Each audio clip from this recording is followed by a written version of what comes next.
L'invité de Paris Direct aujourd'hui, c'est vous, Rokhaya Diallo. Bonjour. Bonjour. Bienvenue sur ce plateau. Vous êtes journaliste, réalisatrice, activiste féministe et antiraciste, entre autres choses. Vous publiez ce livre, La France, tu l'aimes ou tu la fermes, chez Textuel. Tout à fait. 55 tribunes que vous avez écrites ces 10 dernières années pendant cette participation parfois vive au débat public et qui vous ont valu d'être l'une des voix qui suscitent les passions d'un côté comme de l'autre. On va commencer par la deuxième phrase de cet ouvrage, Rokhaya Diallo. Évoquer la race en France, écrivez-vous, c'est s'aventurer sur un champ de mines. Pourquoi ? Parce que, effectivement, lorsque je me suis lancée dans l'idée de déconstruire les préjugés racistes en France issus de notre histoire, je n'avais pas conscience du degré de tabou auquel ces idées étaient associées. On est dans un pays qui se vit comme étant universaliste, comme étant colorblind, donc aveugle aux couleurs, et du coup qui refuse de se confronter à leurs conséquences. Donc quand je parle de race, évidemment, je ne parle pas de race biologique, puisque tous les êtres humains appartiennent à la même race, mais des productions sociales qui sont les conséquences du racisme. Et parler de cela en France est extrêmement difficile parce que ce sont des sujets qu'on a tendance à associer plutôt aux États-Unis, à l'Angleterre, et dont on a le sentiment qu'elles n'ont pas vraiment de traduction concrète sur le corps social français. Et pourtant c'est le cas, on va y revenir. Votre livre aborde énormément de sujets qu'on n'a malheureusement pas le temps d'évoquer tous ici, mais on va essayer d'en piocher quelques-uns. On va commencer, si vous le voulez bien, par le racisme anti-blanc dont il a été beaucoup question récemment. Une réalité, disent certains Français, une ineptie, dites-vous.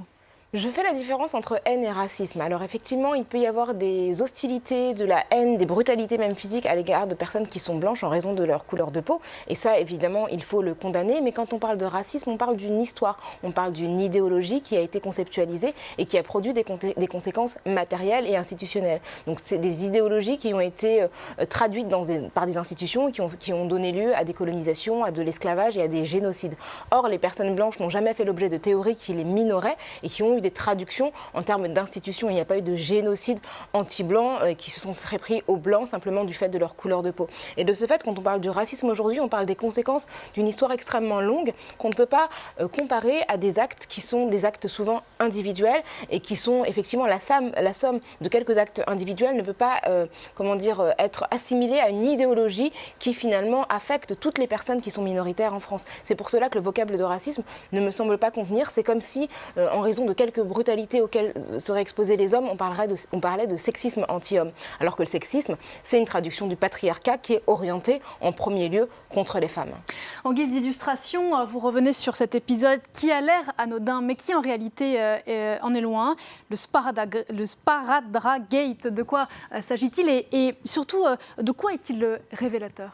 Alors c'était très intéressant, il se trouve que l'an dernier j'avais commencé à évoquer l'inconfort que pouvait susciter le fait de ne pas être blanc dans une société qui se pense blanche et qui adapte tous ses produits, tous ses biens à l'idée que les citoyens de base sont des personnes blanches. Et donc j'avais pris plusieurs exemples, le fait que par exemple une personne comme moi ne peut pas acheter son shampoing au supermarché du coin parce que souvent ça ne correspond pas à ma texture de cheveux.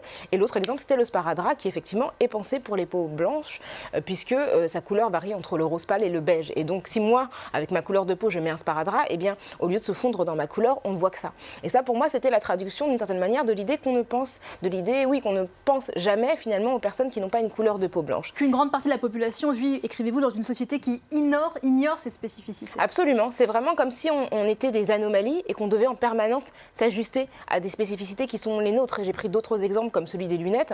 Souvent, on n'y pense pas, mais les personnes qui sont d'origine africaine ou asiatique ont un nez qui, dans l'ossature, en fait, est creuse entre les deux yeux. Et donc, les lunettes sont pensées pour une ossature qui est plus proéminente et donc, elles ne tiennent pas sur nos visages. Et donc, et d'ailleurs, si on va en Chine, les lunettes ont une autre forme. Donc c'est ces exemples-là que j'ai pris. J'ai pris l'exemple du sparadrap que j'ai évoqué sur Twitter. Et suite à cela, j'ai été harcelée pendant 15 jours, insultée, menacée par des personnes qui disaient que le problème que je soulevais était de moindre importance, était d'importance même ridicule. Et en même temps, avait une attitude complètement contraire à ce qu'ils disaient puisque je recevais des injures. Et pour moi, ce que ça a traduit, c'est surtout que j'ai contraint une partie de la population à se penser comme blanche. Parce que généralement, quand on est blanc en France, on n'a pas à y penser puisque c'est la norme dominante. Et tout d'un coup, le fait de rappeler que les sparadraps n'étaient pas neutres, mais qu'ils avaient une couleur, ça a obligé des personnes à se dire oui, effectivement, je suis blanc et à, d'une certaine manière, perdre ce luxe de ne pas se penser en tant que groupe racial. Le privilège d'être blanc, écrivez-vous, c'est de ne pas avoir à penser sa couleur de peau au quotidien, effectivement.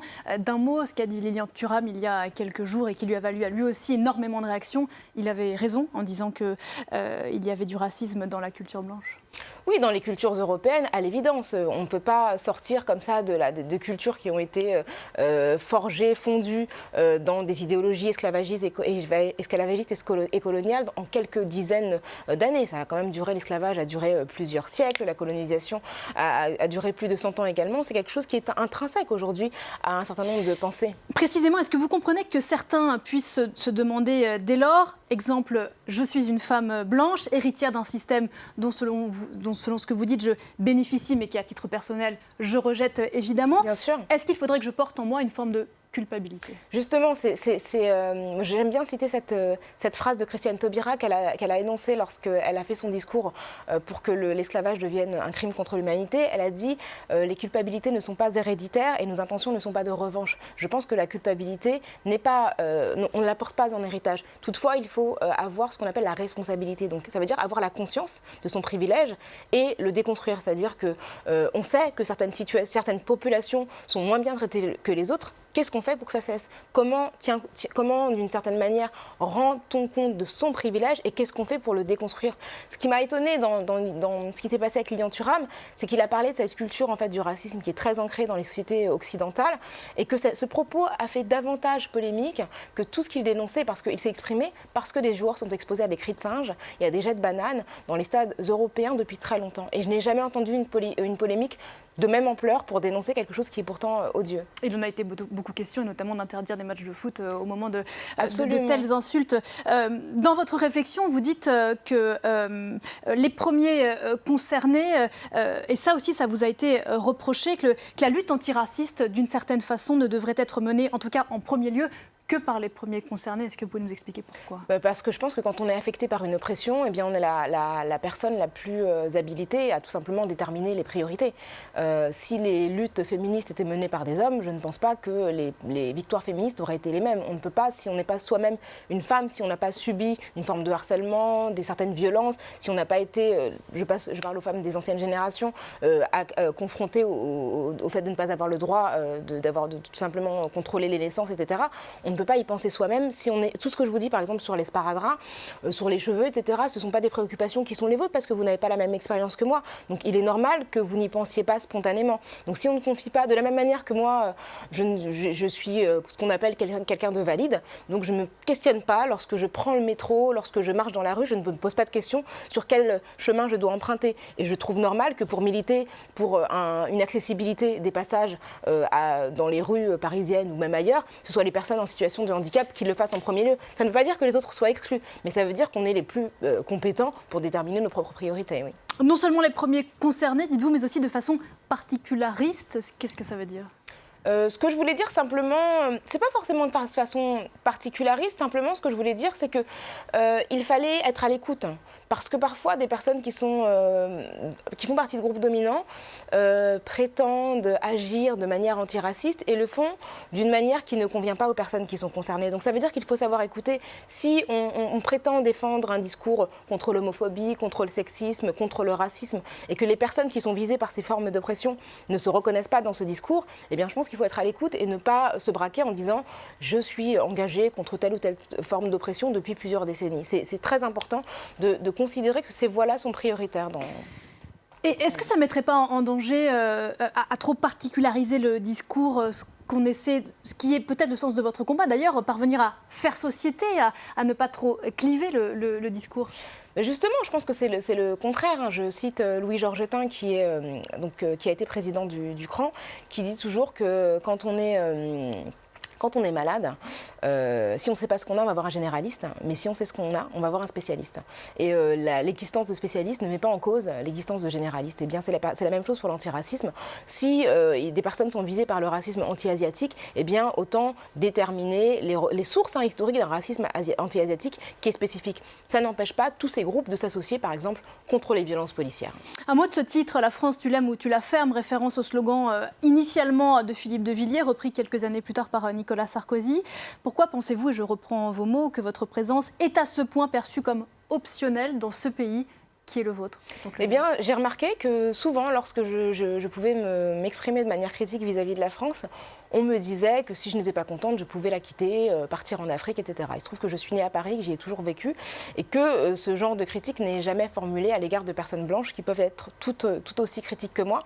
Et que finalement, j'ai le sentiment qu'on attend de ma part une forme de gratitude qui ne serait jamais critique d'un pays qui est le mien. Et quand c'est optionnel. Quand on me dit que je peux partir, c'est comme si finalement ma présence n'était pas une nécessité ni pour moi ni pour le pays, alors même que je suis une Française à mes yeux tout à fait légitime. Ce ne sont pas des propos qu'on a pu entendre à l'égard, par exemple, des Gilets jaunes qui sont perçus comme étant majoritaires blancs et qui ont vraiment exprimé une forme de colère vis-à-vis de leur pays. Hein. Et bien, on n'a jamais envisagé de déporter collectivement, d'expulser collectivement les Gilets jaunes vers un autre pays parce qu'il n'a jamais été envisagé ou imaginé qu'ils n'étaient pas français ou qu'ils n'aimaient pas la France. Une critique qu'on me fait souvent.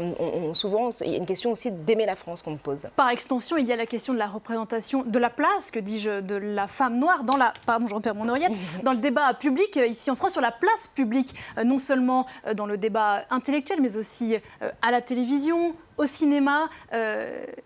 Ça paraît saisissant qu'en 2019, on en soit encore là. Effectivement, vous parlez de cinéma, je repense à cette initiative qui a été menée par Aïssa Maïga et d'autres actrices comme Sonia Rolland ou Shirley Soignon, où 16 actrices ont écrit un livre pour raconter, dont elles avaient entre 20 et 70 ans, pour raconter leur vécu d'actrice et leur absence de représentation sur les écrans français. Et c'est vrai qu'aujourd'hui, si on va dans la rue et qu'on demande à des personnes, quelle que soit leur couleur, de citer 5 actrices noires françaises, je pense qu'on aura une réponse qui sera énoncée de manière très très difficile. Et c'est le cas dans tous les domaines. On peut penser aussi au domaine politique, où les femmes politiques, on a vu Christiane Taubira comparée à des animaux lorsqu'elle était ministre de la Justice. Plus récemment, c'est Sibeth Ndiaye, porte-parole du gouvernement, dont la coiffure a été critiquée, alors même que c'est sa texture de cheveux. Des cheveux de beaucoup de femmes noires sont crépus. Donc c'est son corps même en fait qui faisait l'objet de critiques. On a vu d'autres femmes politiques critiquées pour leur physique, pour leur robe. C'est quelque chose ça se mélange. Qui arrive effectivement par le sexisme, mais dire qu'un cheveu crépus est mal coiffé, c'est dire d'une certaine manière qu'un corps noir n'est pas adapté à l'esthétique. Il y a malheureusement beaucoup de choses dans votre livre, non pas malheureusement, mais dont on ne peut pas parler car le temps passe trop vite. La France, tu l'aimes ou tu la fermes, Rokhaya Diallo, c'est chez Textuel Édition. Merci beaucoup d'être venu ce matin à nous en parler sur le plateau de Paris Direct. L'info continue. Belle journée à vous, bien sûr.